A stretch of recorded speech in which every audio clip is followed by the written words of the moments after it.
Karena Al-Quran menulis mandu-mandu lagi yang nabak mushaf katanya ini bak Lauhul Mahfuz.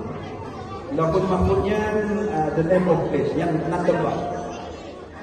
Sudaralun, masyarakat Aceh di Sydney, Australia melaksanakan buka puasa bersama sekaligus memperingati nuzul Al-Quran Minggu 17 April 2022.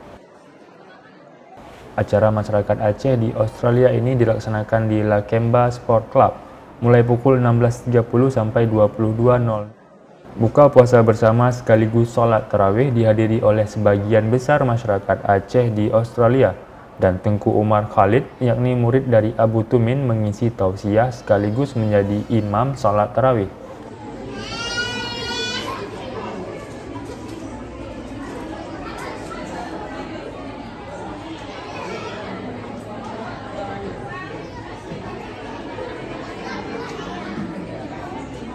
Untuk diketahui, masyarakat Aceh di Sydney, Australia setiap malam Ramadan rutin melaksanakan sholat Isya dan tarawih berjamaah di gedung Lakemba Sport Club. Alhamdulillah nyo na pizza Aceh ngaji nyo yang kita rindu dah. Masya Allah. Lengkap Alhamdulillah.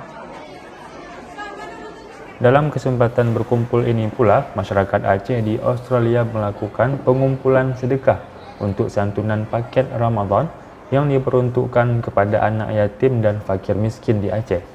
Kegiatan berbuka puasa bersama sekaligus mengumpulkan dana tersebut rutin dilakukan setiap tahun selama Ramadan oleh warga Aceh di Sydney, Australia.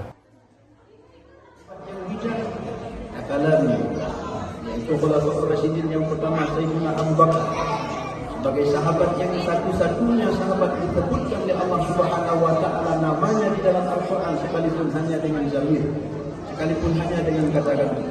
Itu ketika Allah menyebutkan di dalam Al-Quran Idhuma fil ghar.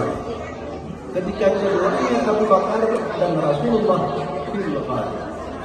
Dalam makna persahabatan antara Rasulullah dan juga Abu Bakar, ya Allah menyebutkan dan mengabadikan di dalam Al-Quran. Sehingga andaikan kita nafikan yang bahwa Abu Bakar ini bukan sahabat daripada Rasulullah, ini akan berimbas kepada kita. Apakah keputusan kepada Nabi Allah Muhammad, ataukah keputusan daripada Lauhul Mahfuz kepada Baitul Izzah?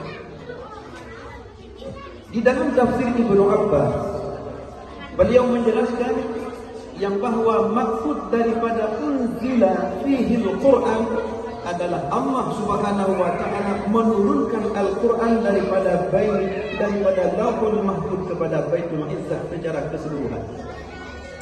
Karena Al-Qur'annya menulis mandu-mandu lagi yang nabak mushaf katanya ini bak Lauhul Mahfuz.